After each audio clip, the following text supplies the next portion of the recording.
Let us bow our heads just a moment for prayer. Our gracious Heavenly Father, it is indeed with privileges that we have of approaching Thee, our God and Savior, hearing this marvelous song, How Great Thou Art. It thrills us because that we know that Thou art great. And we pray that Your greatness will be manifested to us anew this afternoon as we speak. And it has fallen my lot for the first time in many years to try to go back into life's past. And I pray that You'll give me strength and what I need, Lord, to be in this hour. And may all my mistakes in life only be a stepping stone to others that would bring them closer to Thee. Grant it, Lord. May sinners see the footprints on the sands of time, and may they be led to Thee. These things we ask in the name of the Lord Jesus. Amen. You may be seated. I'll be glad. There's those and these. All right, sir. Thank you. As this sainted man, Brother Glover, that I've known now for some years, had the privilege of being with him a while last evening, and he told me he'd been laid up for a little while resting, and now at 75 years old is returning back into the service of the Lord. Not half as tired as I was before I heard that. I thought I was tired, but I don't believe I am. He has just placed here to me some handkerchiefs in the form of envelopes and so forth, where they're inside and already backed. Now, any of you in Radio Land are here that desires one of these handkerchiefs, and you would, the Angelus Temple sends them out constantly, all the time. You could write right here to Angelus Temple, and they'll pray over it, because I will assure you that it's the Scripture. It's a promise of God. And if it would be that you'd want me to pray over one for you, why, I'll be glad to do that. You just could write me Post Office Box 325, Jeffersonville, spelled Jeffersonville, Jeffersonville, Indiana. Or if you cannot think of the Post Office Box, just write Jeffersonville. It's a small city, population about 35,000. Everyone knows me there. And so we would be glad to pray over a handkerchief and send to you. And now we have had great success in doing this, because you'll have a little form letter with it that people around the world pray every morning at 9 o'clock and at 12 o'clock and at 3 o'clock. And you can imagine around behind the world what time of the night they have to get up to make this prayer. So if all these tens of thousands and times thousands are sending prayers to God at that very same time for this ministry, your sickness, God just can't turn that away. And so now, as I say, we don't have any programs. We're not wanting one penny of money. We're just, if we can help you, that's what we're here for. And let us, someone is bringing another bunch of handkerchiefs. Now, if you do not have a handkerchief that you wanted to send, well then you just write anyhow. If you don't need it right now, keep it in the book of Acts in the Bible, the 19th chapter. And it'll be a form of a little white ribbon that will be set in instructions how to confess your sins first. And thank you. How to confess your sins. You must never try to get anything from God without first being right with God. See? And then you're instructed in this to call your neighbors in and your pastor If you got anything that's in your heart against anyone, go make it right first. And come back and then pray, have a prayer meeting in your home and pin this handkerchief to your underneath garment, then believe God. And at that very 3 hours each day, there'll be people around the world praying, a chain around the world. And now it's yours absolutely free. Just send and now we will not be writing back to you to dun you or to tell you some program that we have. We want you to support program, but we don't have any for you to support, see. So it's not to get your address, it's just merely accommodation and a ministry of the Lord's that we're trying to carry on. Now, let us bow our heads, and if you're in Radio Land, have your handkerchief laying there, just put your own hand up on it while we pray. Gracious Lord, we bring to Thee these little parcels. Perhaps some of them look to be maybe a little vest for a baby or some little undershirt or maybe a little pair of booties or something, a handkerchief that's going to the sick and the afflicted. Lord, it is according to Thy Word that we do this. For we read in the book of Acts that they taken from the body of your servant Paul handkerchiefs and aprons because they believed that your Spirit was on the man. And unclean spirits went out of people and afflictions and diseases left them because they believed. And now we realize, Lord, that we're not St. Paul, but we know that you still remain Jesus. Amen, amen, amen. And we pray that you'll honor the faith of these people.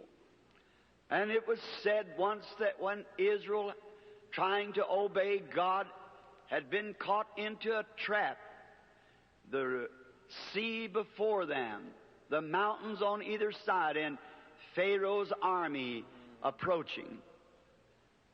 And one has said that God looked down through that pillar of fire with angered eyes, and the sea got scared and rolled back itself and made a path for Israel to cross to the promised land. Oh Lord, look down again when these parcels are laid upon the sick bodies in commemoration of Thy living Word. And may the disease get scared. Yes. Look through the blood of Thy Son Jesus, who died for this atonement. And may the enemy be scared and move away, that these people might move into the promise that above all things that it is your desire that we prosper in health. Grant it, Father, for we send it with that attitude in our heart. And that's our objective. We send it in Jesus Christ's name. Amen. Thank you, Brother Glover. Thank you, sir.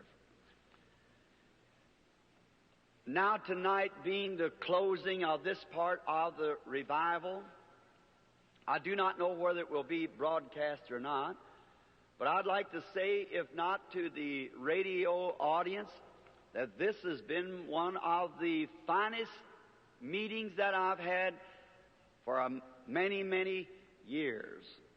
It's been solid, sound, most loving, cooperative meeting that I have been in for a long time. We're on the air until 4:15, brother, and they're listening to you all over Southern California, out into the islands and on the ships. We get messages from them, and so you got a big audience, thousands and tens of thousands. Thank you, sir. That's very good. Glad to hear that. God bless you all. And I certainly have always had a warm place in my heart for the Angelus Temple, for its stand for the full gospel of Jesus Christ. And now it seems to be more personal to me now. It seems like after meeting everyone and seeing their fine spirit, I seem like I am just more one of you than I used to be. God bless you is my prayer. And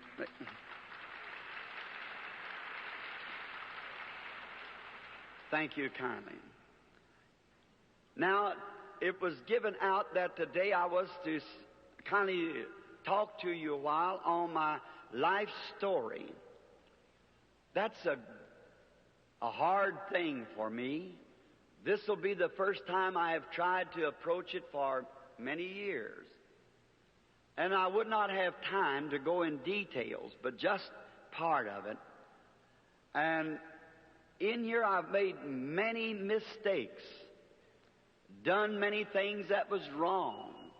And I desire that you in the radio land and you that are present, that you will not take my mistakes to be stumbling stones, but stepping stones to bring you closer to the Lord Jesus. Then tonight, the prayer cards is to be given out for the healing service tonight. Now, when we speak of healing service, doesn't mean that we're going to heal someone. We're going to pray for someone. God does the healing. He's just been very gracious to me to answer prayer. And I was talking to the manager of a famous evangelist here some time ago, and it was asked, why didn't this evangelist pray for the sick? And the evangelist said back to the manager of my meetings, said, if this evangelist believes in divine healing, but if he would start praying for the sick, it would interrupt his service, because he's sponsored by churches.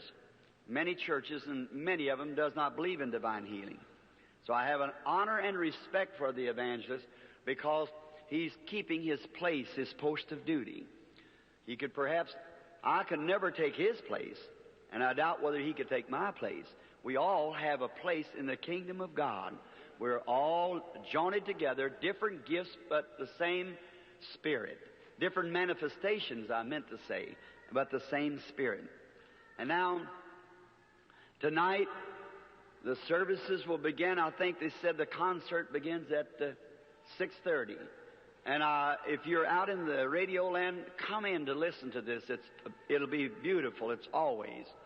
And then I wish to say that the prayer cards will be given out immediately after this service. Just as soon as this service is dismissed, if you're here and want a prayer card, I was instructed in there just a few moments ago, my son, or Mr. Mercer, or Mr. Gold, they'll be giving out prayer cards. Just remain in your seat. As soon as the service is dismissed, just remain at your seat so the boys can get down through the line and get the prayer cards given out just as quick as possible. That'll be in the balcony, or on the floor, wherever, the bottom floors, or wherever you are. Just remain in your seat, and the boys will know that you're here for a prayer card. And then tonight we'll be praying for the sick, and if the Lord does not change my thoughts, I want to preach on the subject tonight. If you'll show us the Father, it will satisfy us. Now, I wish to read for a text this afternoon, just to start off the life story, found over in the book of Hebrews, the 13th chapter. And let's begin here about, I'd say about the 12th verse. Wherefore Jesus also, that he might sanctify the people, with his own blood suffered without the gate. Let us go, therefore, to him without the camp, bearing his reproach. For here we have no continuing city, but we seek one to come. Now that is kind of a text. For you see, if it's a life story or anything pertaining to a human being, we don't glorify that, and especially a man's past, if it's been as dark as mine has been. But I thought if we read the Scripture, God would bless the Scripture. And my thought is that here we have no continuing city, but we seek one to come. Now, I know that you're very fond of Los Angeles. You have a right to be. It's a great, beautiful city with its smog and what more. Yet it's a beautiful city. Fine climate. But this city cannot continue. It's got to have an end. I've stood in Rome, where the great emperors and the cities that they thought they would build immortal, and dig down 20 feet to even find the ruins of it.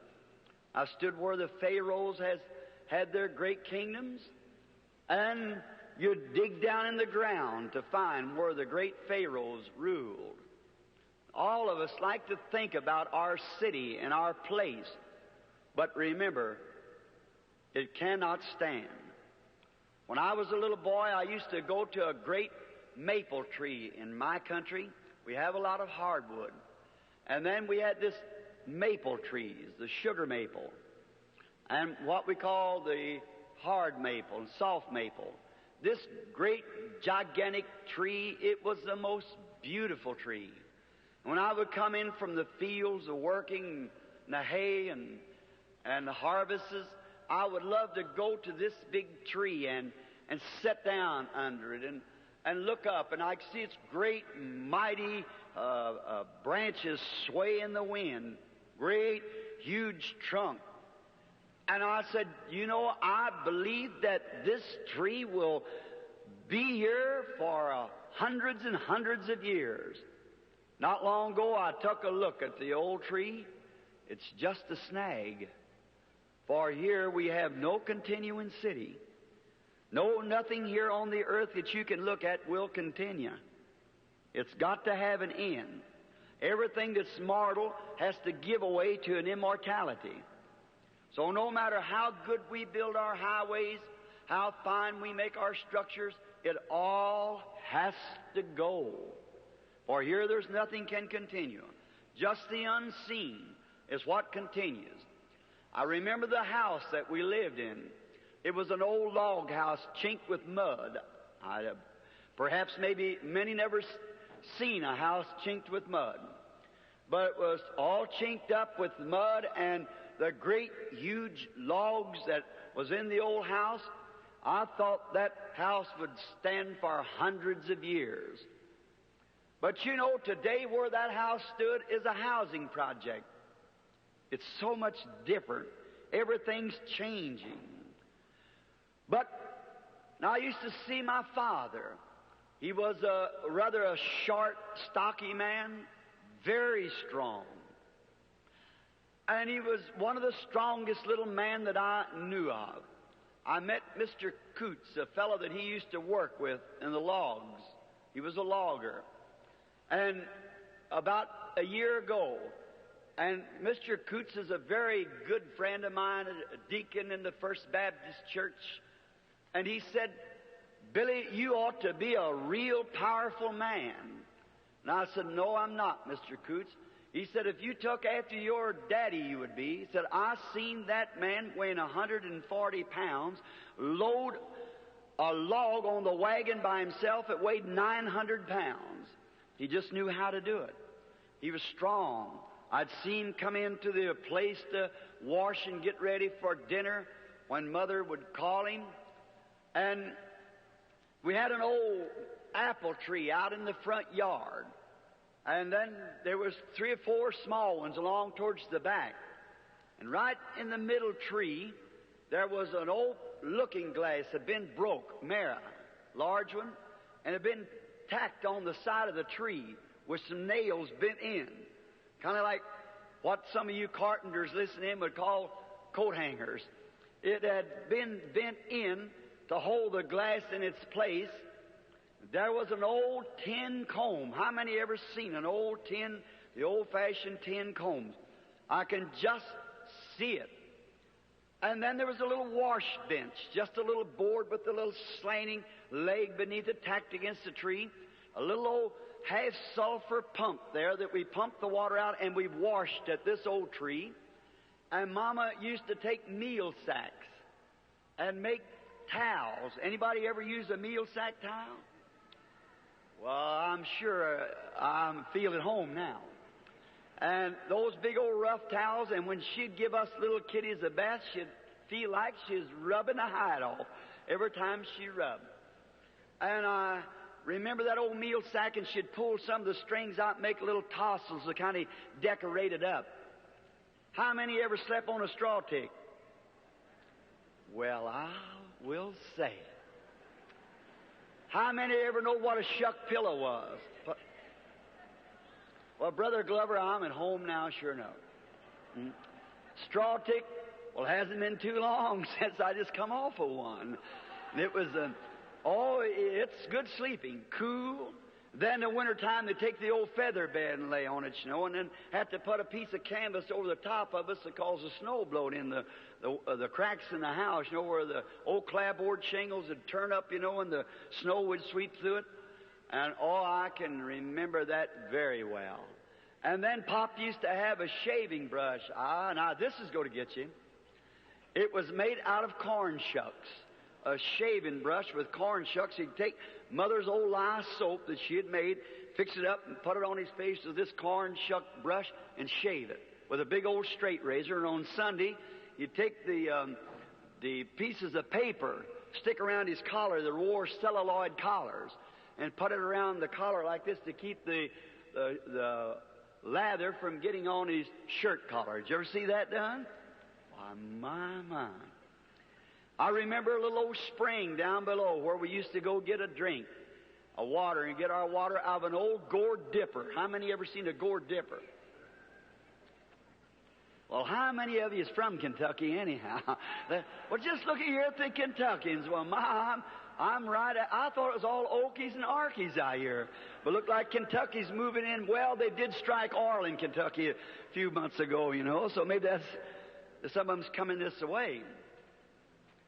And then I remember when Dad used to come in and take his wash for dinner, and he'd roll up his sleeves, them little short, stubby arms.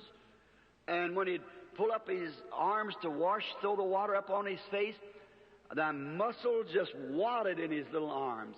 And I said, my daddy will live to be 150 years old. He was so strong, but he died at 52. See? Here we have no continuing city. That's right. We cannot continue. Now let's take a little trip, all of us. There's every one of you here that has a life story, just as I do. And it's good to stroll down memory's lane once in a while. Don't you think so?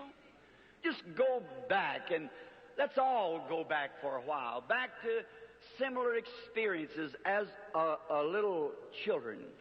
And now the first part of the life story, I'll just give it a little touch because it's in the book and many of you have the book. I was born in a little mountain cabin way up in the mountains of Kentucky. They had one room that we lived in, no rug on the floor, not even wood on the floor. It was just simply a bare floor. And a stump, top of a stump cut off with 3 legs on it, that was our table. And all those little Branhams would pile around there and out on the front of the little old cabin and waller down, looked like where a bunch of possums had been wallering. Out there in the dust, all the little brothers, it was 9 of us. And one little girl. And she really had a rough time amongst that bunch of boys. We have to respect her yet today from the things that we did in those days. She couldn't go with us anywhere. We'd run her back. She was a girl. So she couldn't take it, So we had, and all, remember that back behind the table, we had just 2 chairs. And they were made out of limb bark, just old hickory saplings put together, and the bottom of them laced with hickory bark. Did anybody ever see a hickory bark chair? Yeah. And I can hear Mama yet. Later on when we got into a place where she could have a wooden floor with those babies on her lap like this and rocking that old chair, just bang, diddy, bang on the floor. I remember to keep the little ones from going out the door when she would be washing or something, she'd lay a chair down and turn it kind of cat-cornered across the door to keep the little ones from getting out when she had to go to spring to get water and so forth. And Mother was 15 years old when I was born. Dad was 18. And I was the first of the 9 children. And they told me that the morning I was born, now we was very poor, just the poorest of poor. And we did not even have a window in this little cabin. It had like a little wooden door that you open. I doubt whether you ever seen anything like that. A little wooden door that opened instead of a window. You keep it open in the daytime, you closed it at night. We couldn't turn on the electric lights or even burn kerosene in those days. We had what you call a grease lamp. I don't know whether you ever know what a grease lamp was. Well, what do you... And did you ever burn a pine knot? Just take a pine knot and light it and lay it up on a lid. It'll burn. And that's smoked up a little bit, but they had no furniture anyhow to smoke up, so it just... The cabin got the smoking. It drawed good because there's plenty of roof up there for it to draw through. So it... and I was born on April the 6th, 1909. Of course, you know that makes me a little over 25 now. And so the morning that I was born, Mother said that they opened up the window. Now, we had no doctors. It was a midwife. And that midwife was my grandmother.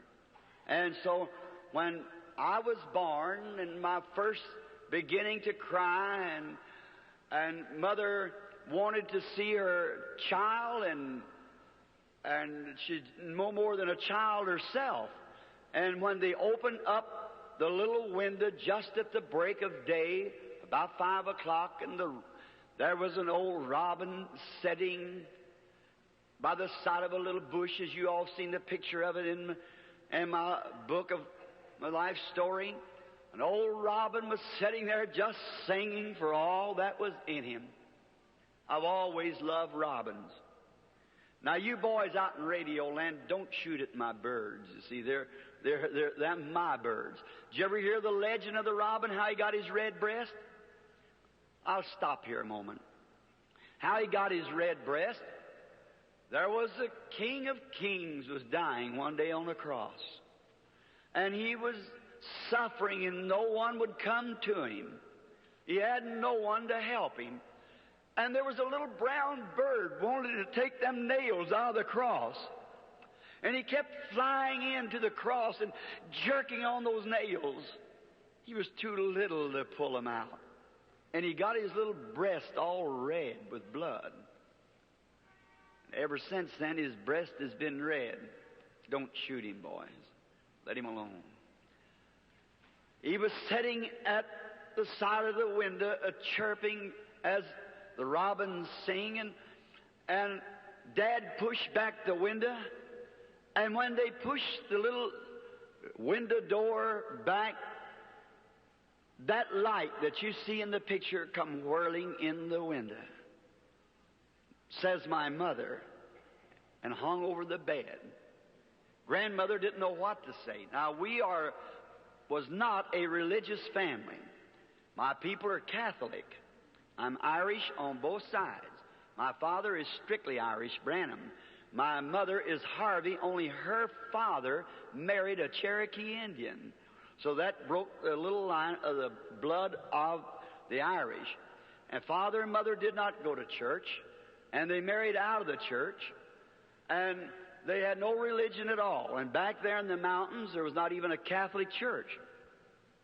So they come over in the early settlers. 2 Branhams come over, and from that sprung the whole generation of Branhams as the genealogy of the family.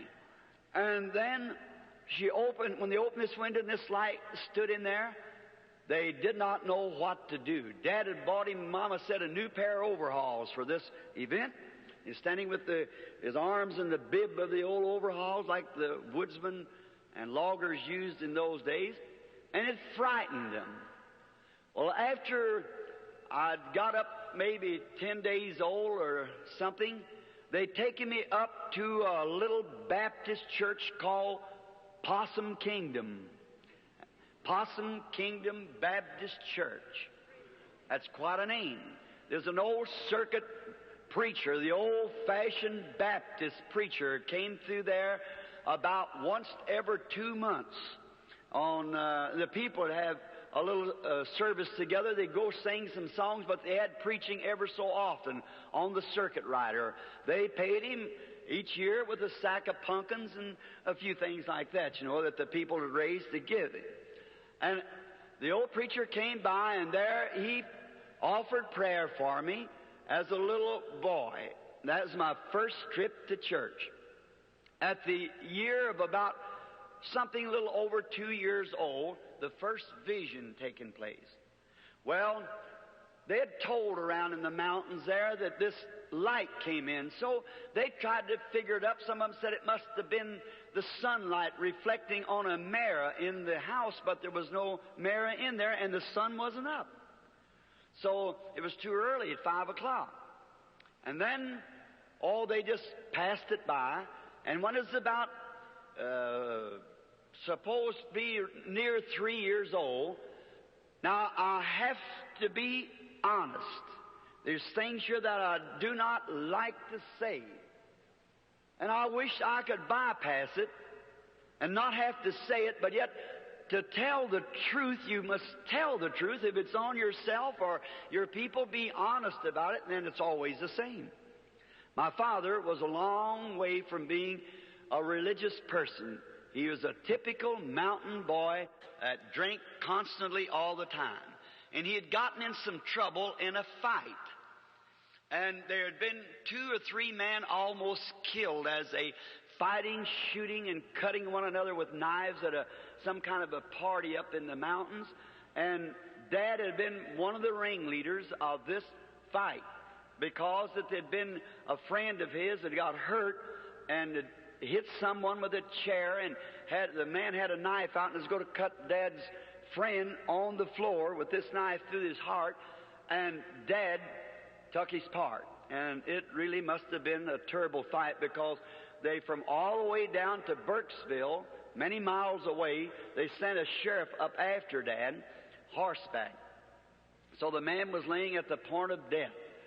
Might be some of his people listening in. I'm going to call his name. Will Yarberry was his name. I think some of them is in California, of his boys. But he was a bully, great, powerful man, killed his own boy with a fence rail. So he was a very powerful and wicked man. And so there was a great knife fight between he and Dad, and my father almost killed the man, so he had to run and leave Kentucky and come across the river to Indiana. And he had a brother that lived at the time in Louisville, Kentucky. It was the assistant superintendent of the wood mosaic sawmills in Kentucky, in Louisville. And so Dad come to find his older brother. Dad was the youngest of the boys, of 17 children. And so he came to find his older brother.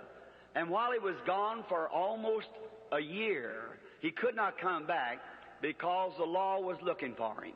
And then when we had heard from him by letter, signed by another name, but that he had told Mother how it would be, that she'd hear from him.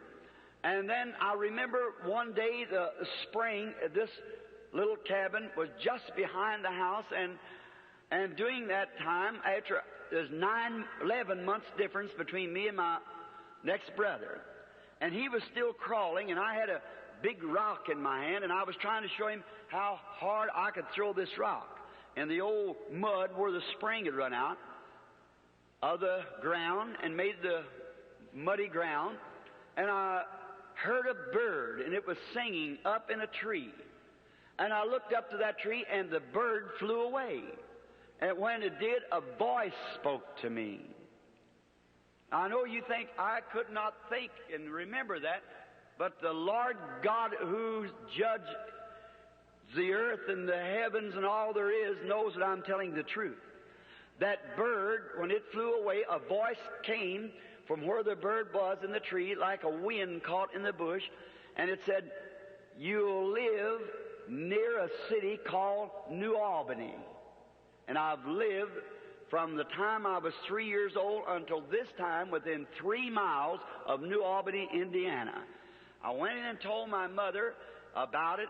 Well, she thought I was just dreaming or something. Later we moved to Indiana, and Father went to work for a man, Mr. Wathen, a rich man.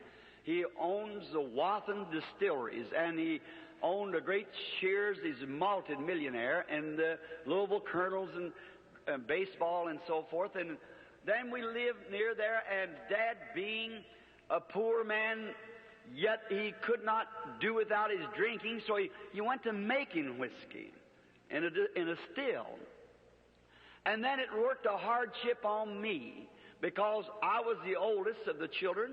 I had to come and pack water to this still to keep those coils cool while they were making the whiskey. Then he got to selling it, and then he got 2 or 3 of those stills. Now that's the part I don't like to tell, but it's the truth. And I remember one day from the barn coming up to the house crying, because out at the back of the place was a pond where they used to cut ice. Many of you remember when they used to cut ice and put it in sawdust. Well, that's the way Mr. Wathen kept ice out there in the country. And Father was a chauffeur for him, a private chauffeur. And when this pond was full of fish, and when they would go to cutting the ice and bring it in and put it in the sawdust, and when the ice melted in the summertime, as it went down, it was kind of clean, I suppose, more like a lake ice, and they could use it not to drink, but to keep water cold, put it around the buckets and their milk and so forth. One day, packing water from back out at this pump, which was about a city block, I was squalling to who wouldn't have it, because I'd come from school and all the boys went out to the pond fishing. I just loved to fish. And so they all got to go fishing but me, and I had to pack water for this still. Of course, that had to be Mum as prohibition. And it was such a hardship. And I remember coming along there with a stump toe. I had a corn cob wrapped under my toe to keep it out of the dust. Did you ever do that? Just put a corn cob under your toe like this and wrap a string around it. It holds your toe right up like a turtle head almost, sticking up. You could track me everywhere I went with this corn cob under my toe where it stumped, I didn't have any shoes to wear, so we never wore shoes sometime half the winter. And if we did, it was just what we could pick up somebody would give us, and clothes to what somebody charity would give us. And I stopped under this tree, and I was sitting there just squalling. It was in September. Because I wanted to go fishing, I had to pack several tubs of water with little molasses buckets, just about that high, half a gallon, because it's just a little lad of about 7 years old. And I'd pour them in a big tub and then go back and get another 2 buckets and come back pumping it. That's the water we had. And there's going to run off a batch of that corn whiskey that night. These men with Daddy up at the house. And I was crying, and all at once I heard something making a noise like a whirlwind, something like this. Now I hope it isn't too loud, going, just a noise like that. Well, it was awful quiet. Now I looked around, and you know what a little whirlwind, I believe you call them little cyclones in the fall of the year. They pick up through the cornfield, the leaves and so forth. In the autumn there, the leaves had just begun turning, and I was under a great white poplar tree, stood about halfway between the barn and the house. And I heard that noise, and I looked around. It's just as quiet as it is in this room. Not a leaf blowing nowhere, nothing. And I thought, where's that noise coming from? Well, I thought, must be away from here, just a lad. And it got louder and louder. I picked up my little buckets and squalled a couple more times and started up the lane. I was resting. And I got just a few feet from that, out from under the branches of this big tree. And oh my, it made a whirl sounding.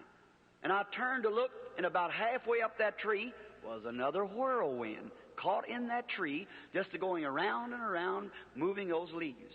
Well, I thought nothing strange about that, because it just, in that time of year, and the autumn, those whirlwinds come, we call them whirlwinds, and they pick up dust. You see them on the desert like that, same thing. So I watched, but it didn't leave off. Usually it's just a puff for a moment, and then it goes, but it had already been in there 2 minutes or more. Well, I started up the lane again, and I turned to look at this again. And when it did, a human voice, just as audible as mine is, Said, don't you never drink, smoke, or defile your body in any way. There will be a work for you to do when you get older. Why, it like to scared me to death. You can imagine how a little fellow felt. I dropped those buckets and home I went just as hard as I could go, screaming the top of my voice, and there was copperheads in that country, snakes, and they're very poison.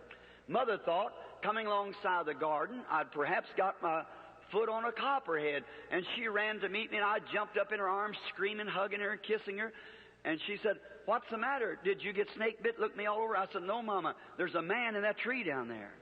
And she said, oh, Billy, come on. And she said, did you stop and go to sleep? I said, no, ma'am. There's a man in that tree, and he told me not to drink and not to smoke. Drink whiskeys and things. And I was packing water to a moonshine still right then.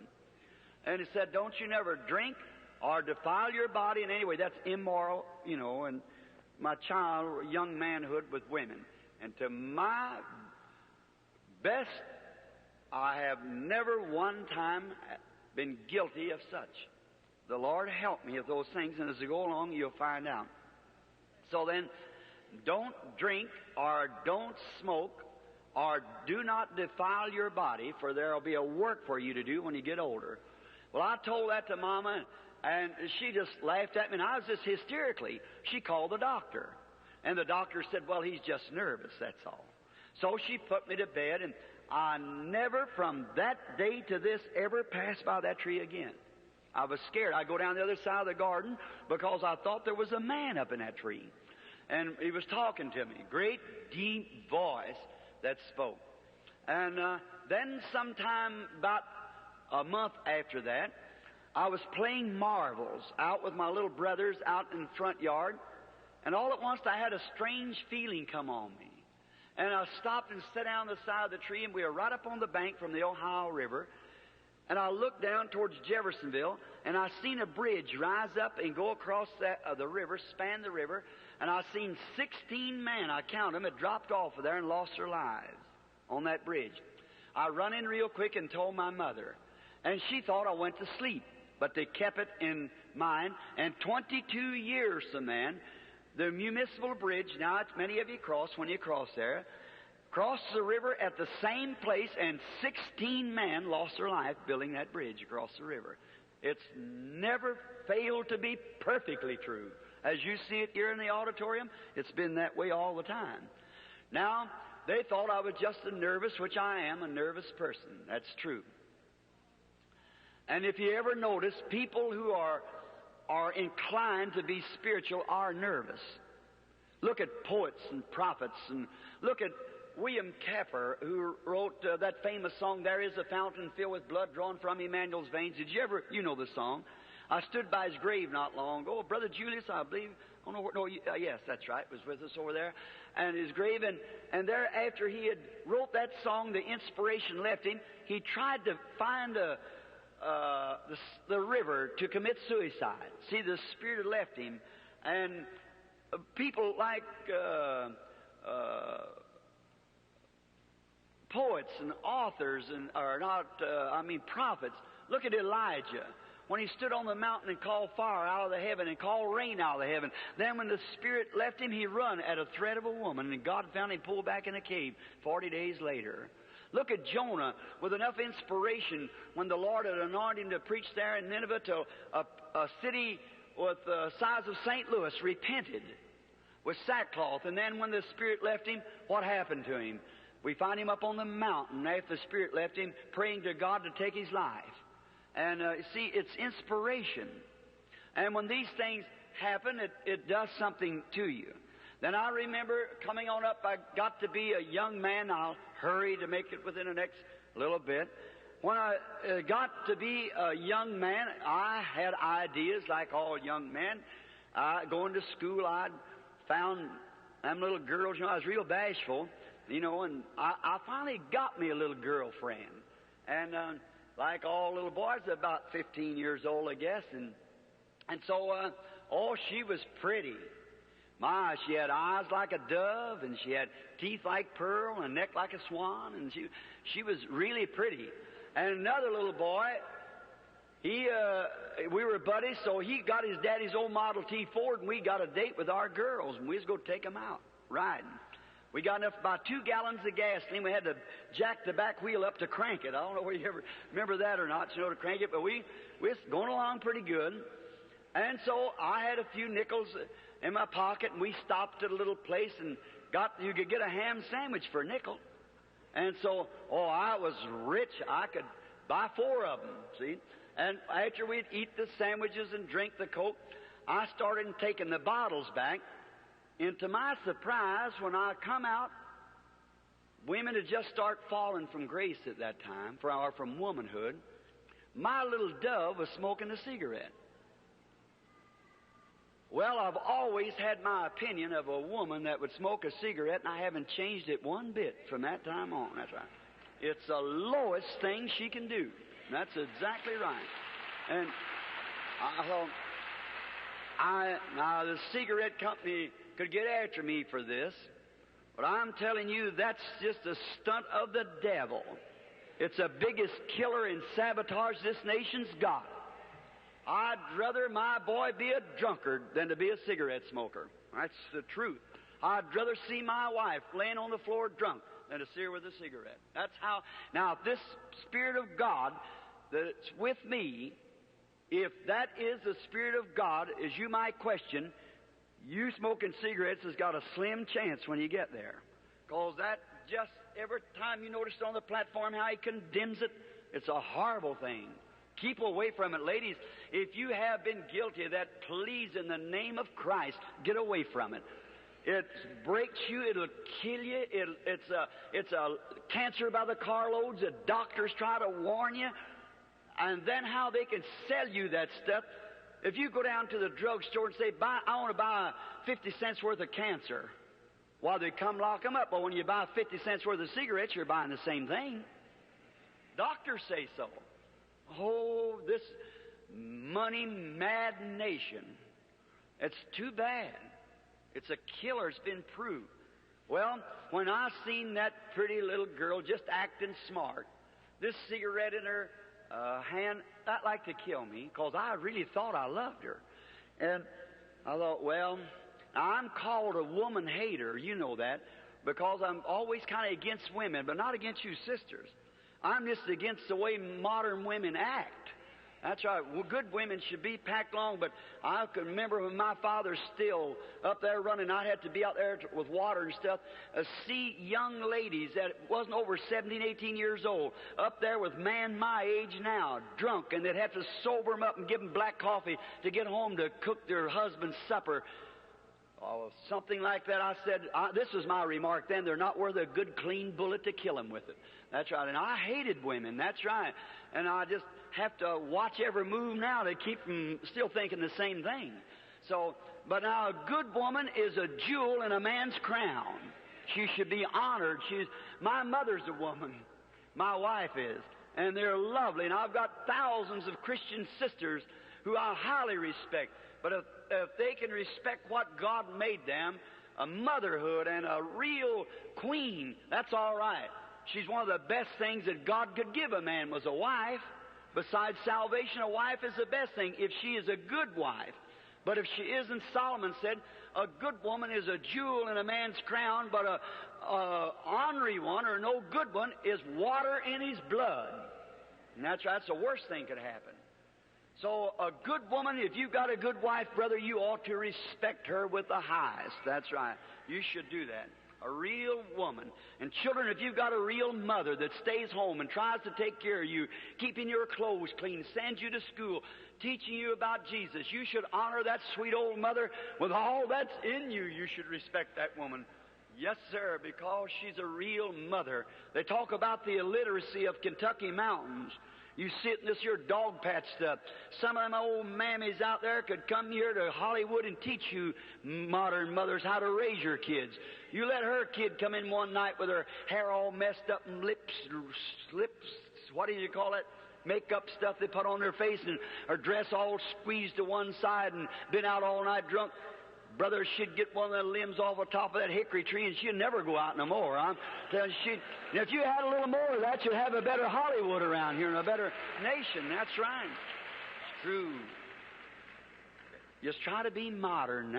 That's one of the tricks of the devil. Now, this little girl, when I looked at her, my heart just bled. And I thought, poor little feller.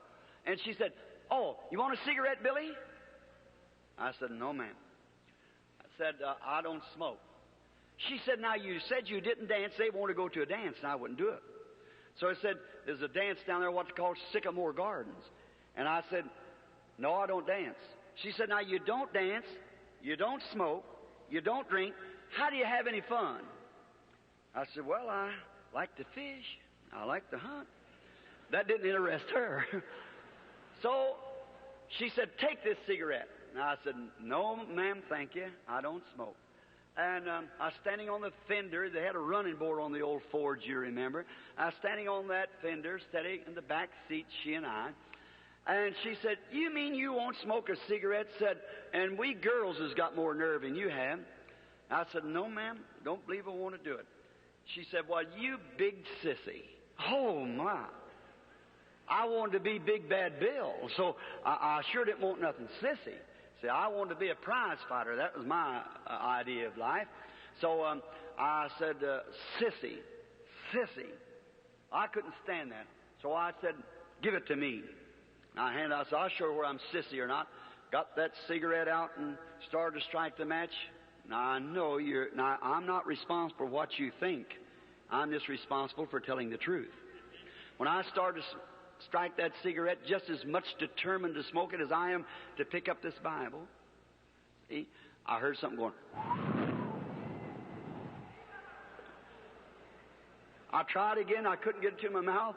I got to crying. I threw the thing down, and they got to laughing at me, and I walked home. Went up through the fields, sat down out there crying, and it was a terrible life. I remember one day Dad was going down the river. The boys, my brother and I, we had to take a boat and go up and down the river hunting bottles to put the whiskey in. We got a nickel a dozen for them to pick them up along the river. And Dad was with me, and he had one of these little flat, I believe, about a half-pint bottles, and there's a tree had blown down, and Dad and this man was with him, Mr. Darnbush. He had a nice boat, and I wanted to find favor with him because I wanted to use that boat. It had a good rudder. Mine didn't have no rudder at all. We had just old boards to paddle with. And if he'd let me use that boat, so he done welding, and he made the stills for Dad. So they threw their leg up across that tree, and Dad reached in his back pocket and pulled out a little flat bottle of whiskey, handed it to him, and he took a drink, handed it back to Dad, and he taken a drink. And he set it down on a little sucker on the side of the tree that went out. And Mr. Darnbush picked it up and said, "Here you are, Billy." I said, "Thank you, I don't drink." He said, "A Branham? And don't drink?" Everyone died with their boots on nearly. And he said, "A Branham and don't drink?" I said, "No, sir." "No," Dad said, "I raised one sissy." My daddy calling me a sissy. I said, "Hand me that bottle." I pulled that stopper out of the top of it, determined to drink it, and when I started to turn it up,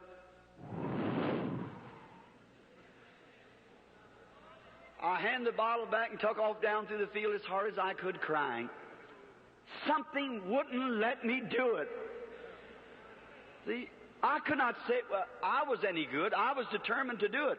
But it's God, grace, amazing grace, that kept me from doing those things. I wanted to do them myself, but He just wouldn't let me do it. Later on, I found a girl when I was about 22 years old. She was a darling. She was a girl that went to church, German Lutheran. Her name was Brombach, Brumbach, come from the name of Brombaugh. And she was a nice girl. She didn't smoke or drink or she didn't dance or anything. A nice girl. I went with her for a little while, and then about 22, I'd made enough money I bought me an old Ford. And we'd go out on dates together, and so that time there was no Lutheran church close. They'd moved from Howard Park up there, and so there was a minister, the one that ordained me in the Missionary Baptist Church, Dr. Roy Davis, Sister Upshaw, the very one that sent Brother Upshaw over to me or talked to him about me, Dr. Roy Davis. And so he was preaching and had the First Baptist Church, or I don't believe it was the First Baptist Church either. It was called the Missionary Baptist Church at Jeffersonville. And he was preaching at the place at that time, and we would go to church at night. And we'd come back, and I never did join church, but I just liked to go with her because the main thought was going with her. I just might as well be honest. So then, going with her. And one day, she is out of a nice family. And I began to think, you know, I oughtn't take that girl's time. It isn't right. Because she's a nice girl. And I'm poor, and my daddy had broke down in health, and there was no way for me to make a living for a girl like that who had been used to a nice home and rugs on the floor. I remember the first rug I ever seen, I didn't know what it was. I walked around the side. I thought it was the prettiest thing I ever seen in my life. How would they put something like that on the floor? It was the first rug I'd ever seen. It was one of these, I believe it's called matting rugs. I may have had that wrong. Some kind of like wicker or something is laced together and laying on the floor, pretty green and red, and big rose worked in the middle of it. You know, it was a pretty thing. And so I remember I made up my mind that I either had to ask her to marry me, or I must get away and let some good man marry her. Somebody that would be good to her, could make her a living, and could be kind to her. I could be kind to her, but I was only making 20 cents an hour. So I couldn't make too much of a living for her. And with all the family we had to take care of, and Dad broke down in health, and I had to take care of all them. So I was having a pretty rough time. So I thought, well, the only thing for me to do is tell her that I just won't be back, because I thought too much of her to wreck her life and to let her fool along with me. And then I thought if somebody could get a hold of her and marry her, make a lovely home, and maybe if I couldn't have her, I could know that she was happy. And so I thought, but I just can't give her up. And I was in an awful shape. And day after day I'd think about it. So I was too bashful to ask her to marry me. Every night I'd make up my mind, I'm going to ask her. And when what is that, butterflies or something you get in your... all you brethren out there probably had the same experience along that. And a real funny feeling, my face would get hot. I didn't know, I couldn't ask her. So I guess you wonder how I ever got married. You know what? I wrote her a letter and asked her. And so, now it wasn't dear miss, it was a little more, on the love side than that. It was just not an agreement. It was, I wrote it up best I could. And I was a little afraid of her mother. Her mother she was kind of rough. And, but her father was a gentle old Dutchman, just a fine old fellow. He was an organizer of the Brotherhood of the Trainmen on the railroad, making about $500 a month. And them times of me making 20 cents an hour to marry his daughter. I know that would never work. And her mother was she's a nice lady. And she was kind of one of these high societies, and prissy-like, and so she didn't have much use for me anyhow. I was just an old, plain, sassafras country boy. And she thought Hope ought to go with a little better class of boy, and I think she was right. And so, but I didn't think it then. So I thought, well, I don't know, I can't ask her daddy, and I'm sure I'm not going to ask her mother. And so I've got to ask her first. So I wrote me a letter, and that morning on the road to work, I dropped it in the mailbox. We was going to church Wednesday night, and that was on Monday morning. I tried all day Sunday to tell her that I wanted to get married, and I just couldn't get up enough nerve. So then I dropped it in the mailbox, and at work that day I happened to think, what if her mother got a hold of that letter? Oh, my, then I knowed I was ruined if she ever got a hold of it. Because she didn't care too much about me. Well, I was just sweating it out. And that Wednesday night when I come, oh, my, I thought, how am I going to go up there? If her mother got a hold of that letter, she'll really work me over. So I hope she got it. I addressed it to Hope. That was her name, Hope. And so I said, I'll just write it out here to Hope. And I thought maybe she might have not got a hold of it. So I don't better to stop outside and blow the horn for her to come out. Oh, my. And any boy that hasn't got nerve enough to walk up to the house and knock on the door and ask for the girl ain't got no business being out with her anyhow. That's exactly right. That's so silly. That's cheap. And so I stopped my old Ford, you know, and I had it all shined up. And so I went up and knocked at the door. Mercy, your mother come to the door. I couldn't hardly catch her, but I said, how do you do, Miss Brumman? She said, how do you do, William? Oh, William. And she said, will you step in? I said, thank you. I stepped inside the door. I said, is Hope just about ready? And just then, here come Hope skipping through the house, just a girl at 16. And she said, hi, Billy. And I said, hi, Hope. I said, you about ready for church? She said, just in a minute. I thought, oh, my, she never got it. She never got it. Good, good, good. Hope never got it either, so it'll be all right, because she'd have named it to me. So I felt pretty fair. And then when I got out of church, I happened to think, what if she did get it? See? Now, I couldn't hear what Dr. Davis was saying.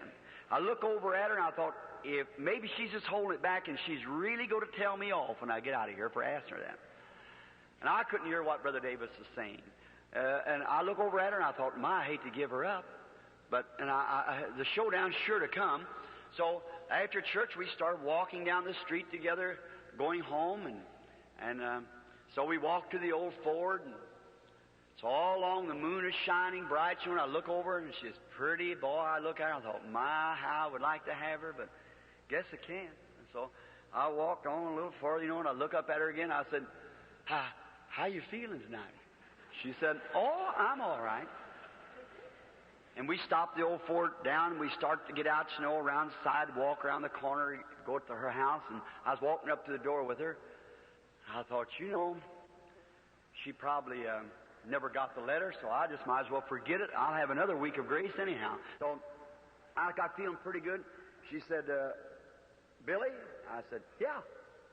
She said, I got your letter. Oh, my. I said, you did? She said, uh-huh. Well, she just kept walking on, never said another word. I thought, woman, tell me something. Run me away or tell me what you think about it. And I said, did you read it? She said, uh-huh. My. You know how a woman can keep you in suspense? Oh, I didn't mean it that way, you see, but anyhow, I thought, why don't you say something? See, I kept going on. I said, did you read it all? Uh-huh. So he's almost to the door. And I thought, boy, don't get me on the porch, because I might not be able to outrun him. So you tell me now. And so I kept waiting. And she said, Billy, I would love to do that. She said, I love you. God bless her soul now. She's in glory. She said, I love you. Said, I think we ought to tell the parents about it. Don't you think so? And I said, honey, listen, let's start this out with a 50-50 proposition. I said, I'll tell your daddy if you'll tell your mother. Rooting the worst part off on her to begin with. She said, all right, if you'll tell Daddy first. I said, all right, I'll tell him Sunday night. And so Sunday night come, I brought her home from church. She kept looking at me, and I looked. It's 9:30. It's time for me to get going. So Charlie was sitting at his desk typing away, and Miss Brownback sitting over the corner doing some kind of a crocheting, or them little hooks you put over things, I don't know what you call it. And so she was doing some of that kind of stuff, and Hope kept looking at me. She'd frown at me, motion to her daddy. And oh, my, I thought, what if he says no? So I started out to the door. I said, well, I guess I better go. And I walked to the door, and she started over at the door with me. She'd always come to the door and tell me good night. So I started at the door, and she said, aren't you going to tell him? And I said, I'm sure trying to, but I don't know how I'm going to go to do it. And she said, I'll just go back and you call him out. So she walked back and left me standing there. And I said, Charlie? He turned around and said, yeah, Bill. I said, could I talk to you just a minute? He said, sure. He turned around from his desk. Miss Brumback looked at him, looked toward Hope, looked at me. I said, would you come out on the porch? He said, yes, I'll come out. So he walked out on the porch. I said, sure is a pretty night, isn't it? He said, yes, it is. I said, sure been warm. Certainly has. He looked at me. I said, I've been working so hard. I said, you know, even my hands is getting callous. He said, you can have her, Bill.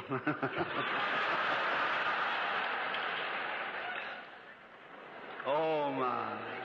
You can have her. I thought, oh, that's better. I said, you really mean it, Charlie? I said, Charlie, look, I know she's your daughter and you got money. And he reached over and got me by the hand. He said, Bill, listen, money ain't all things that's in human life. He said, I said, Charlie, I only make 20 cents an hour, but I love her. She loves me. I promise you, Charlie, that I'll work till the calluses wear off of my hands to make her a living. I'll be just as true to her as I could be. He said, I believe that, Bill. He said, listen, Bill, I want to tell you. He said, you know, happiness don't altogether take money to be happy. He said, just be good to her, and I know you will. I said, thank you, Charlie. I sure will do that. And it's her time to tell Mama. I don't know how she got by, but we got married. So when we got married, we didn't have nothing go housekeeping. I think it had $2 or $3. So we rented a house. It cost us $4 a month. It was a little old 2-room place. And someone gave us an old folding bed. I wonder if anybody ever seen an old folding bed. And they gave us that, and I went out to Sears and Roebuck's and got a little table with 4 chairs, and it wasn't painted, you know. And we got that on time. And so then I went over to Mr. Weber, a junk dealer, and bought a cooking stove. I paid 75 cents for it and $1 and something for grates to go in it. We set up housekeeping. I remember taking and painting a shamrock on the chairs when I painted them. And, oh, we were happy. We had one another, so that's all necessary. God, by His mercy and His goodness, was the happiest little couple could be on the earth. I found this, that happiness does not consist of how much of the world's goods you own, but how contented you are with the portion that's allotted to you. And after a while, God came down and blessed our little home. We had a little boy. His name was Billy Paul. In the service right now here. And a little later from that, about 11 months, He blessed us again with a little girl called Sharon Rose, taken from the word of the Rose of Sharon. And I remember one day I had saved up my money and I was going to take a little vacation, going up to a place, Pawpaw Lake, to fish. And on my road back, and during this time, I'm leaving out my conversion. I was converted and was ordained by Dr. Roy Davis in the Missionary Baptist Church and had become a minister and have the tabernacle that I now preach in Jeffersonville. And I was pastoring the little church, and no money. I pastored the church 17 years and never got one penny. I didn't believe in taking. There wasn't even an offering plate in it. And what tithings I had from work and so forth, had a little box on the back of the building, said, little sign on it, in so much as you have done unto the least of these my little ones, you have did it unto me. And then that's how the church was paid for. We had 10 years loan to pay it and was paid off less than 2 years. And I never took an offering of no kind. And then I had a few dollars I saved up for my vacation. She worked too. At Fine Shirt Factory, a lovely, darling girl. And her grave is probably snowy today, but she's still in my heart. And I remember when she worked so hard to help me to have enough money to go up to this lake to fish. And when I was coming back from the lake, I began to see coming into Mishawaka and South Bend, Indiana. And I began to notice cars that had signs on the back that said, Jesus only. And I thought, that sounds strange, Jesus only. And I began noticing those signs, and it was on anywhere from bicycles, Fords, Cadillacs, and what more. Jesus only.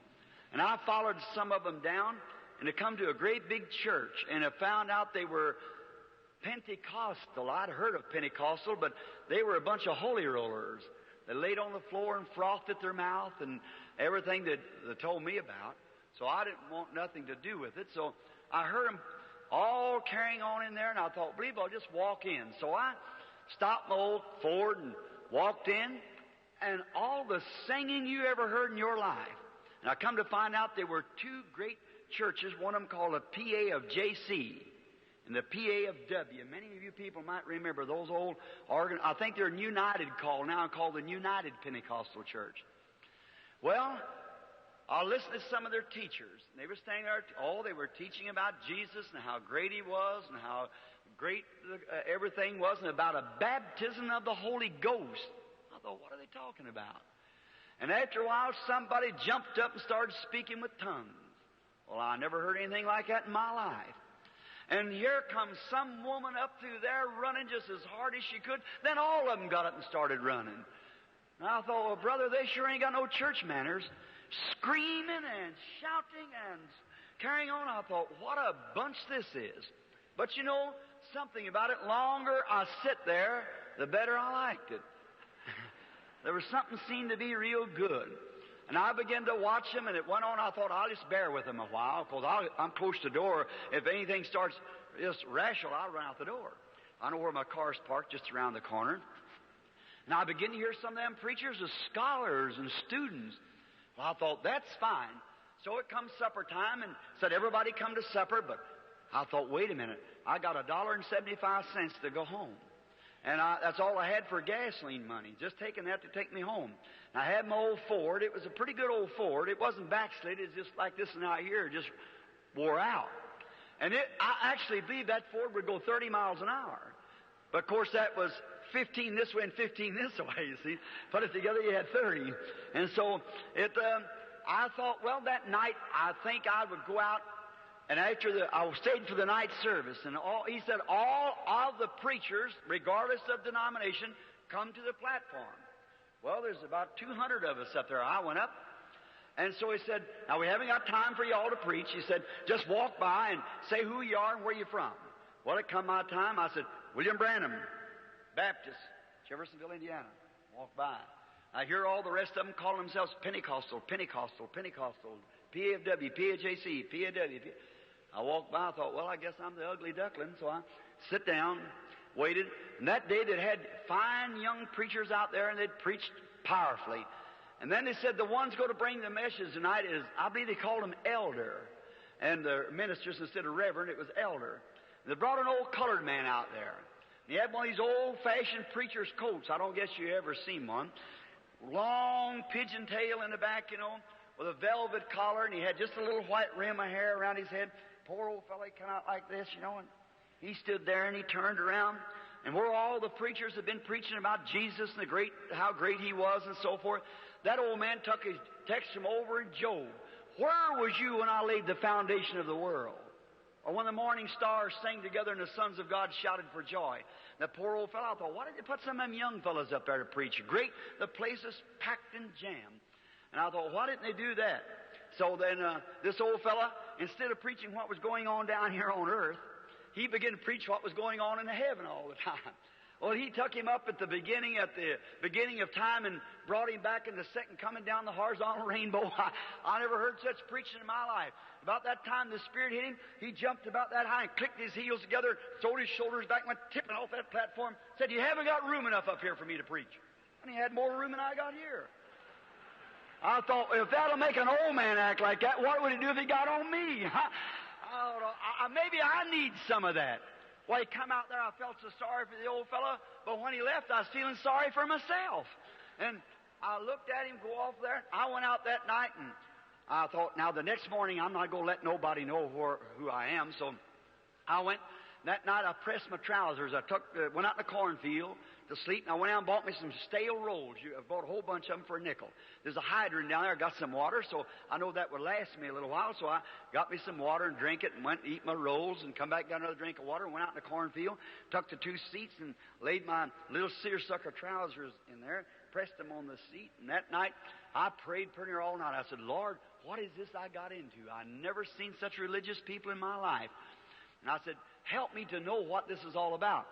And the next morning, I got down there and invited us for breakfast. Of course, I wouldn't come eat with them because I had nothing to put in the offering. And I just went back. And the next morning, when I went in, I eat some of my rolls and sat down. And there's got on a microphone, and I'd never seen a microphone before. And I was scared of that thing.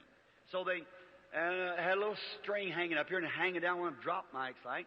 And he said, last night on the platform, there was a young preacher here, a Baptist. I thought, uh-oh, I'm good for working over now. And it said, he was the youngest preacher on the platform. His name was Branham.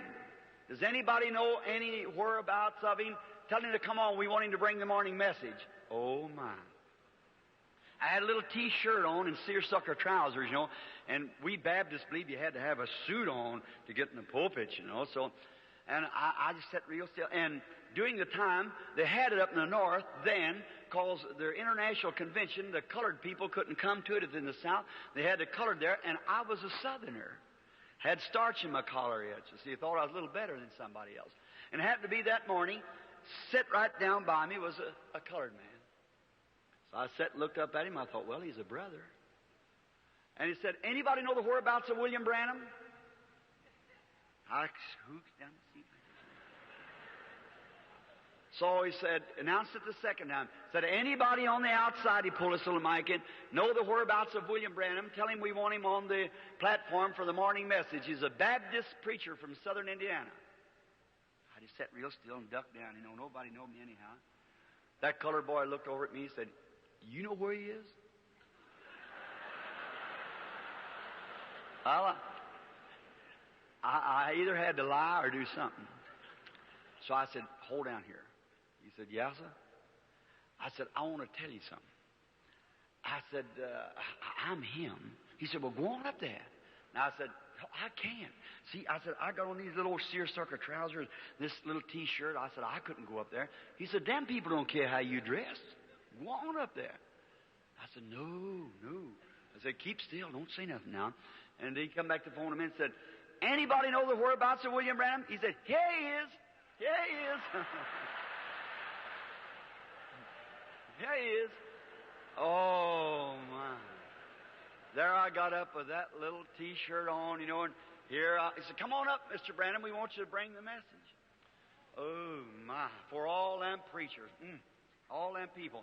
And I went slipping up, you know, my face red, my ears burning, and I slipped up seersucker trousers and T-shirts. Preacher. Baptist preacher going up to the microphone. Never seen one before, you see. I stood up there. I said, well, I don't know about this. I was fumbling real nervous, you know, and I got over here around Luke 16, and I thought, and I got on the subject, and he lifted up his eyes in hell and cried. Now so I began to preach, you know, and I got to preach, and it felt a little better, and I said, the rich man was in hell, and he cried. That little 3 words, like I have a lot of sermons like that. Believest thou this and speak to the rock. You've heard me preach, Sam. And then he cried. And I said, there's no children there. Certainly not in hell. Then he cried. And I said, there's no flowers there. Then he cried. There's no God there. Then he cried. There's no Christ there. Then he cried. Then I cried. Something got a hold of me. My, oh my. I don't know what happened. When I kind of got to myself, I was standing on the outside. Then people got screaming and shouting and crying, and we had an awful time. When I come outside, there's a fellow walked up to me with a great big Texas hat on, big boots. Walked up and said, I'm Elder so-and-so, preacher. Cowboy boots, cowboy clothes on. I thought, well, my seersucker trousers ain't so bad then. Said, I want you to come down to Texas and hold me a revival. Let me put that down, mister. And I put it down like that. Here come a fellow up with one of these little kind of a golf trousers on, where he used to play golf, you know, they had them little blouse pants. He said, I'm Elder so-and-so from Miami. I'd like to... my, maybe dressing isn't so much of it. I looked at it and I thought, all right, so I grabbed these things and home I went. Wife met me and she said, why you sound so happy about Billy? I said, oh, I met the cream of the crop. My, it's the best you ever seen. Them people ain't ashamed of their religion, and oh, I told her all about it. I said, and looky here, honey, a whole string of invitations. Them people. He said, they're not holy rollers, are they? I said, I don't know what kind of rollers they are, but they got something that I needed. See, I said, that's one thing, I'm sure. I said, I've seen an old man 90 years old come young again. I said, I never heard such preaching in my life. Why, I never seen a Baptist preach like that. I said, they preach till they get out of breath and bend their knees plumb to the floor and come back up, catch their breath. You can hear them 2 blocks away still preaching. And I said, I never heard such in my life. And I said, they speak in an unknown tongue and the other one tells what they're talking about. Never heard such in my life. I said, will you go with me? She said, honey, when I married you, I will stick with you until death shall separate us. She said, I'll go. She said, I will tell the folks. And I said, well, you tell your mama and I'll tell my mama. So I went and told Mama. Mama said, well, sure, Billy, whatever the Lord's called you to do, go do it. And so Miss Brumback asked for me to come up. Well, she said, what's this you're talking about? And I said, oh, Miss Brumback, I said, you ought never seen such people. She said, quieten down, quieten down. I said, yes, ma'am. I said, I'm sorry. And she said, do you know that's a bunch of holy rollers? I said, no, ma'am, I didn't know that. I said, they sure are fine people. She said, the very idea, do you think you'd drag my daughter out amongst stuff like that? Said, ridiculous, that's nothing but trash if the other churches are thrown out. She said, indeed, you'll not drag my daughter out like that. I said, but, you know, Miss Brumback, down in my heart, I feel that the Lord wants me to go with them people. She said, you go back up to your church until they're able to afford a parsonage for you and act like a man's got some sense. Said, you're not taking my daughter out through there. I said, yes, ma'am. I turned around, walked out, and Hope started crying. She come out, she said, Billy, regardless of what Mama says, I'll stay with you. Bless her heart. And I said, oh, that's all right, honey. And I just let it go. She wouldn't let her daughter go with such people as that because it wasn't nothing but trash. And so I just kind of let it go. It was the worst mistake I ever made in my life. One of the worst. A little later, a few years after the children come, and one day they come up a flood in 1937. There came a flood. And I was on patrol at that time, and I was trying my best to bring the people out of the flood, houses tearing down, and my own wife took sick, and she was real sick with pneumonia. And they took her out the regular hospital so full we couldn't put her in there, so we taken her out to the government where they had a room out there. And so then they called me back out, and I always lived on the river and quite a boatman. So I was trying to get the people, rescue them from the flood. And then they called me, said, there's a house over on Chestnut Street's about ready to go in. There's a mother and a bunch of children in there. Said, if you think your motor can get into them. I said, well, I'll do all I can. And shooting those waves, the dike had broke up there, and oh my, they were just washing the city out. And I would give it all the juice that I could, and finally down across the alleys and through the places. And I got there close to where the old levee was, the water pouring through, and I heard someone scream, and I seen a mother stand out on the porch, and there's them big rollers going through like that. Well, I went on up this way as far as I could and hit the stream and come back and got on that side. I got my boat stopped just in time to tie it around the pillar of the post of the door, post or porch post. And I run in and grabbed the mother and got her in there, 2 or 3 of the children. And I undone my boat and got her back, come out way down below and got her over to the shore about a mile and a half across the city. So I got her to the shore, and then when I got over there, she fainted, and she began just screaming, my baby, my baby. Well, I thought that she meant she left the baby in the house. Ooh, I took back again while they were trying to take care of her, and I come to find out she was wanting to know where her baby was there. There was a little fellow about 3 years old, and I thought she meant a little nursing baby or something. And so I took back and got over there, and when I got that boat and got on the inside and couldn't find old baby, and the porch give away, and the house went in. And I run real quick and grabbed the piece there. It was floating my boat, got into the boat and pulled that and loosened it up, and it done got me out into the current of the main river then. It was about 11:30 at night, and it's sleeting and snowing. And I grabbed a hold of the starter string, and I tried to pull the boat, and it wouldn't start. And I tried, and it wouldn't start. And I tried again, getting farther in that current. The fall's just below me. And I was trying real hard, and I thought, oh, my, here's my end. This is it. And I'd try real hard, and I said, Lord, please don't let me die a death like this. And I'd pull, and it'd come back to me, what about that bunch of trash that you wouldn't go to? I put my hand back on the boat, and I said, God, be merciful to me. Don't let me leave my wife and baby like this. And them out there sick, please. And I just kept pulling like that, and it wouldn't start, and I could hear the roaring down there, because just a few minutes, and oh, my, that would be it. And I said, Lord, if you'll forgive me, I promise you I'll do anything. And kneeling in that boat there, and the sleet hit me in the face, I said, I'll do anything that you want me to do. And I pulled again, and it started. And I turned all the gas on it I could, and finally it got into the shore, and I went back to find the truck, patrol truck, and I thought some of them said, say, the government just washed away. My wife and baby in there. Both babies. And I tuck out for the government as hard as I could, and the water was standing about 15 feet deep all through it. And there was a major there, and I said, Major, what happened to the hospital? He said, now don't be worried. Do you have anyone in there? I said, yes, a sick wife and 2 babies. He said, they all got out. Said they're in a freight car, and they've headed towards Charleston. I got my boat and got my car and my boat in the back of it, and run out there and then the creeks had come down about 2.5 or 3 miles wide. All night long I tried to. Some of them said the freight car washed off the tracks out there on the trestle. Well, find myself marooned out on a little island, sat there 3 days. I had plenty of time to think about whether that was trash or not. Just beating, where's my wife? Finally, when I found her, and a few days after I got out and got across, she was way up to Columbus, Indiana, in the Baptist auditorium where they'd made a hospital-like sick rooms on little government cots. And I ran to her as hard as I could, trying to find where she was, screaming, hope, hope, hope.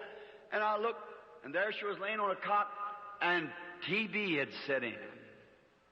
She raised her little bony hand, and she said, Billy. And I run to her, and I said, Hope, honey. She said, I look awful, don't I? I said, no, honey, you look all right. For about 6 months, we worked with everything that was in us to try to save her life, but she kept getting lower, lower. One day I was on patrol, and I had my radio turned on, and I thought, I heard him make a call on the radio, said, for William Branham, wanted the hospital at once, wife dying. I rushed back to the hospital as quick as I could, turned on the red light and the siren, and took off. And then I got up at the hospital, and I stopped, run in, coming down to the hospital. I seen a little buddy of mine that we fished together, we run together as boys. Sam Adair, Dr. Sam Adair, he's the one that was the vision come not long ago and told him about the clinic. He said if anybody doubted the vision, just call him collect if you want to know about whether it was right or not. And so then here he come out like that, and he had his hat in his hand. He looked at me, and he just started crying. And I run up to him, throw my arms around him. He put his arms around me. He said, Billy, she's going. He said, I'm sorry. I've done all I could do. I've had specialists and everything. I said, Sam, surely she's not going. He said, yeah, she's going. And he said, don't go in there, Bill. And I said, I got to go in, Sam. He said, don't do it. Don't, please don't. I said, let me go in. He said, I'll go with you. I said, no, you stay out here. I want to stay with her in her last minute. He said, she's unconscious. I walked in the room, and the nurse was sitting there, and she was crying because she and Hope was schoolmates together. And so I looked over, and she started crying, put her hand up, and started walking over. And I looked over and shook her. There she was. She had went down from about 120 pounds to about 60. And I shook her. And if I live to be 100 years old, I'll never forget what happened. She turned over, and those great, big, pretty eyes looked up at me. She smiled. She said, why did you call me back, Billy? I said, honey, I just got the cast. I had to work. We was way in debt and hundreds of dollars a doctor bill and nothing to pay it with, and I just had to work. And I've seen her 2 or 3 times a day, And every night, and then when she was in that condition, I said, what do you mean call you back? She said, Bill, you've preached about it, you've talked about it, but you don't have no idea what it is. I said, what are you talking about? She said, heaven. She said, look, she said, I was being escorted home by some people's man or women or something that was dressed in white. And she said, I was at ease and peace. She said, big pretty birds flying from tree to tree. She said, don't think I'm beside myself. She said, Billy, I'm going to tell you our mistake. She said, sit down. I didn't. I knelt down. Took her hand. She said, you know where our mistake is? And I said, yes, sweetheart, I do. She said, we should have never listened to Mama. Them people were right. I said, I know it. She said, promise me this, that you'll go to those people. Said, because they're right. And she said, raise my children like that.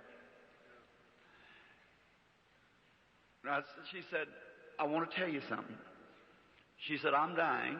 I said, I don't dread going. Said, it's beautiful. She said, the only thing I hate to leave you, Bill. And I know you got these two little children to raise. She said, promise me that you'll not stay single and let my children be pulled about from pillar to post. That's a sensible thing for a 21-year-old mother. And I said, I can't promise that, Hope. She said, please promise me. Said, one thing I want to tell you. Said, you remember that rifle? I'm just crazy about guns. And she said, you wanted to buy that rifle that day and you didn't have enough money to make the down payment? I said, yes. She said, I've been saving my money, my nickels, to try to make that down payment on that rifle for you. She said, now when this is over and you go back home, look up on the duofold, or the folding bed, under that piece of paper on top, and you'll find the money there. She said, promise me that you'll buy that rifle. You don't know how I felt when I seen that $1.75 in nickels laying there. I got the rifle. And she said, you remember that time that you were going downtown to buy me a pair of stockings? And we was going to Fort Wayne? I said, yes. I'd come in from fishing, and she said, we had to go to Fort Wayne. I had to preach that night. And she said, you know, I told you there's two different kinds. One called chiffon, and what's the other? Rayon, is that right? Rayon and chiffon? Well, chiffon was the best, is that right? And she said, now you get me some chiffon, the full style. You know, that thing, it's got that little thing in the back of the top. And I didn't know nothing about women's clothes, so I was going down the street and saying, chiffon, chiffon, chiffon, chiffon, trying to keep thinking of chiffon, chiffon, chiffon. Somebody said, hello, Billy. And I said, hello, hello, hello, chiffon, chiffon, chiffon, chiffon, chiffon. And I got to the corner and I met Mr. Spahn. He said, hey, Billy, you know the perch is biting out over on the side of that last pier? I said, sure enough. Is that right? Yeah.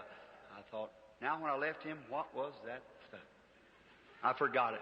So Thelma Ford, a girl that I knew, worked at the 10-cent store, and I know they sell women's stockings over there. So I went over, I said, hi, Thelma. And she said, hi, Billy. How are you? How's Hope? And I said, fine. I said, Thelma, I want a pair of socks for Hope. She said, Hope don't want socks. I said, yes, ma'am, she sure does. I said, you mean stockings? Oh, so that's what it is. I thought, oh, done showed my ignorance.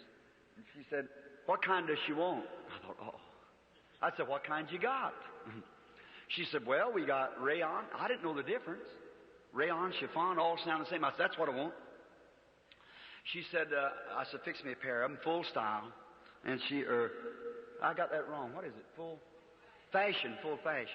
And so I said, fix me a pair of them. And when she went to give them to me, there's only about 30 cents. 20 cents or 30 cents, about half price. Well, I said, give me 2 pair of them. See? And I went back home and I said, you know, honey, you women shop all over town to find bargains. You know how you like to crow. And I said, but here, look here, I bought 2 pair for the price that you buy 1 pair with. See? I said, oh, that's my personal ability. See, I said, you know, Thelma sold me these. I said, she might let me have them at half price. She said, did you get chiffon? I said, yes, ma'am. It all sounded the same to me. I didn't know there was any difference. And she told me, she said, Billy, I thought strange when she got to Fort Wayne, she had to get another pair of stockings. She said, I give them to your mother. Said, they're for older women. Said, I'm sorry I did that. I said, oh, that's all right, honey. And she said, now don't live single. And she said she didn't know that what was fixing to happen in a few hours, man. And I held her darling hands while the angels of God packed her away. I went home. I didn't know what to do. I laid down there at night, and I heard, I think a little mouse was in the old grate where we had some papers in there, and I shut the door with my foot in there, hung her kimono on the back, laying down there in the morgue. And just in a little bit, someone called me, said, Billy, there's Brother Frank Broy. He said, your baby's dying. I said, my baby? He said, yes, Sharon Rose. Said, Doc's up there now, and said she's got tubercular meningitis. She nursed it from her mother, and said she's dying. I got in a car, went up there, and there she was, a sweet little thing, and they rushed her to the hospital. I went out to see him. Sam come up and said, Billy, don't you go in that room. You got to think of Billy Paul. Said, she's dying. I said, Doc, I got to see my baby. He said, no, you can't go in. Said, she's got meningitis, Billy. You'd pack it to Billy Paul. And I waited till he got out. I couldn't stand to see her die and her mother laying down there in the undertaker's establishment. I tell you, the way of a transgressor is hard. And I went, slipped in the door, and when Sam went out, the nurse went out, I went out into the basement. It's a little bitty hospital. She's in an isolated place, and the flies was in her little eyes. They had a little, what we call a mosquito bar, a little netting over her eyes. And she'd, with a little spasm, her little fat leg was moving up and down like that, and her little hands with that spasm. And I looked at her, and she's just big enough to be cute, about 8 months old. And her mother used to set her out there with her little 3 corners on, in the yard when I'd come up and I'd toot the horn, and she'd go goo, goo, goo, goo, reaching for me, There laid my darling dying. I looked down to her and I said, Sherry, you know Daddy? You know Daddy, Sherry? And when she looked, she was suffering so hard that one of them pretty little blue eyes had crossed. It like to tore my heart out of me. I knelt down. I said, Lord, what have I done? Have not I preached the gospel on the street corners? I've done everything that I know to do. Don't hold it against me. I never call them people trash. It was her that called them people trash. I said, I'm sorry it all happened. Forgive me. Don't take my baby. And while I was praying, looked like a sheet or cloth come down. I knowed he had refused me. Now there was the hardest and the most treacherous time of my life. When I raised up and looked at her, and I thought, Satan put in my mind, will you mean as hard as you've preached in the way that you've lived, and now when it comes to your own baby, he'll turn you down? I said, that's right. If he can't save my baby, then I can't. I stopped. I just didn't know what to do. And then I said this. I said, Lord, you gave her to me and you taken her away. Blessed be the name of the Lord. If you take even me, I'll still love you. And I put my hand over on her and I said, bless you, sweetheart. Daddy wanted to raise you with all my heart. I wanted to raise you. And raise you to love the Lord. But the angels are coming for you, sweetheart. Daddy will take your little body down and lay it on the arms of Mama. I'll bury you with her. Someday, Daddy will meet you. You just wait up there with Mama. When her mother was dying, she said, last word she said, Bill, stay on the field. I said, if I'm on the field when he comes, I'll get the kids and meet. If I'm not, I'll be buried by you. And you go over on the right-hand side of the great gate, and when you see all of them come in, stand there and start hollering, Bill, Bill, Bill, just as loud as you can. I'll meet you there. I kissed her goodbye. I'm on the battlefield today. That's been nearly 20 years ago. I got my date with my wife. I'm going to meet her.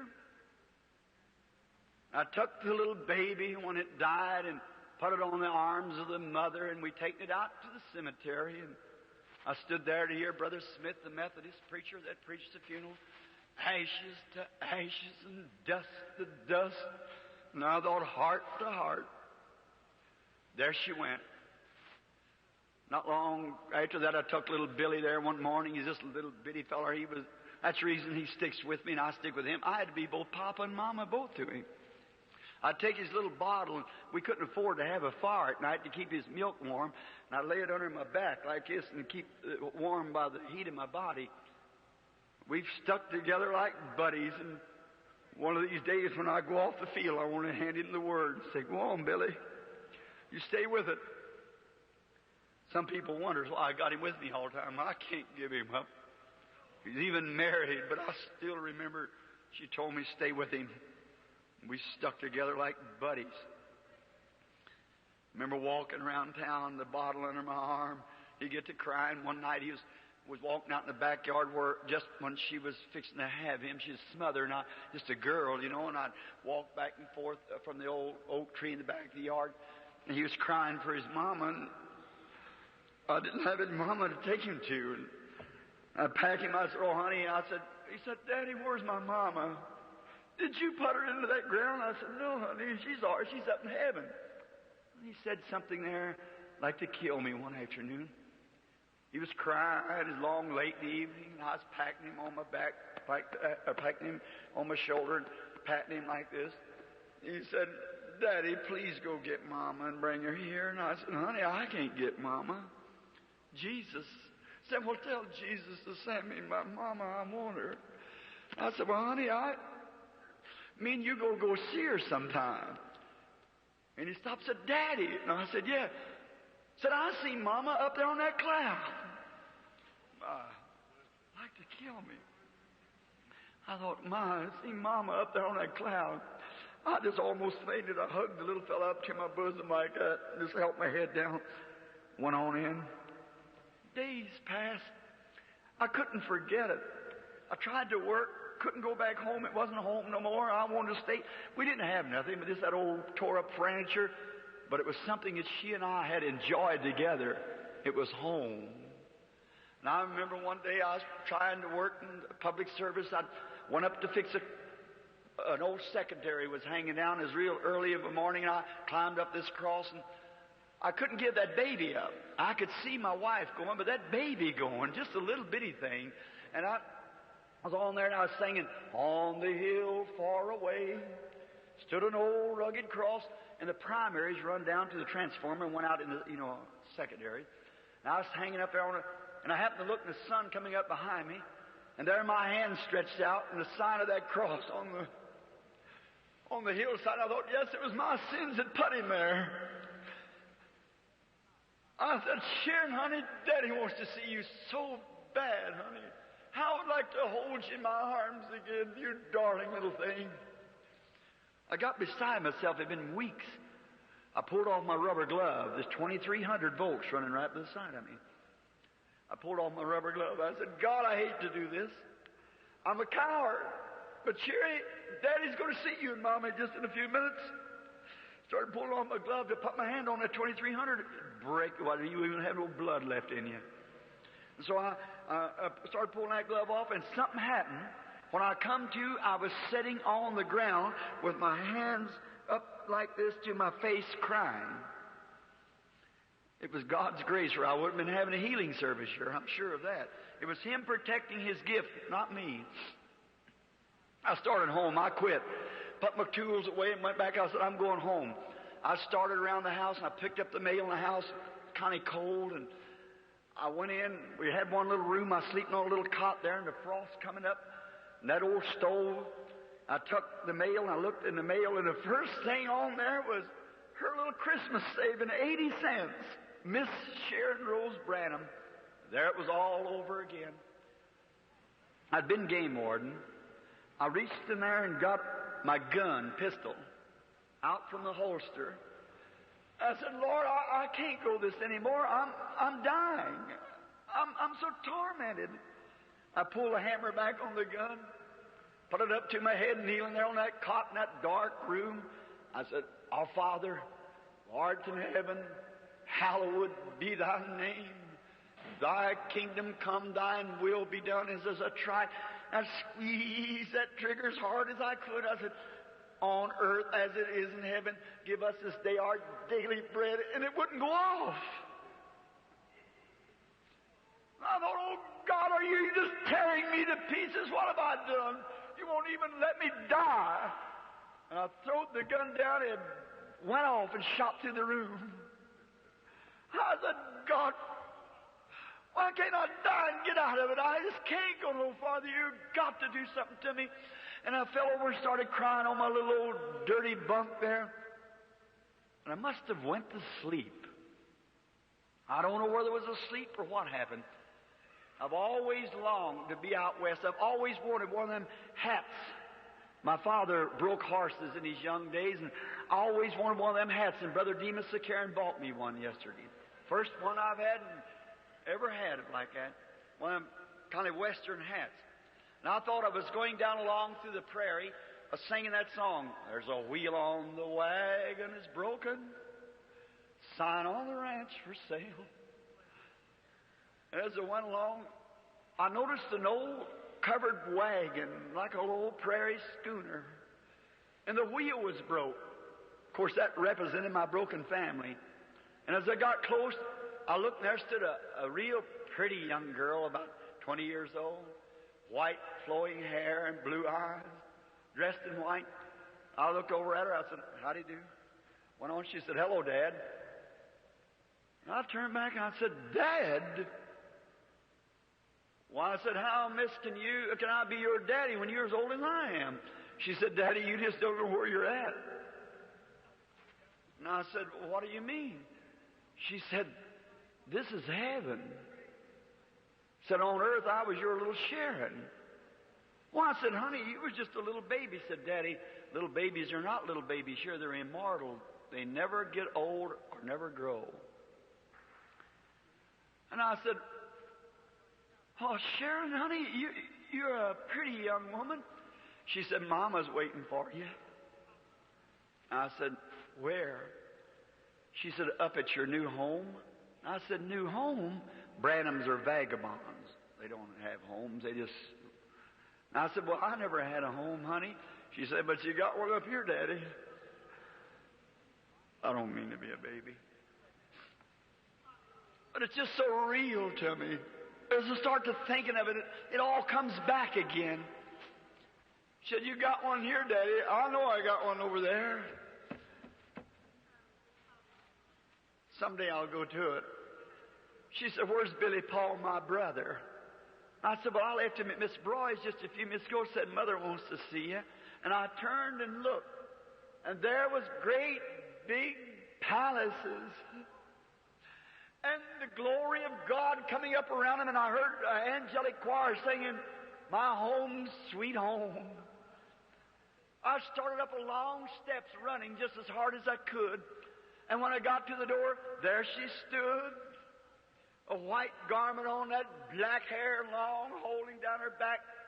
She raised out her arms, as she always did when I come home tired from work or something.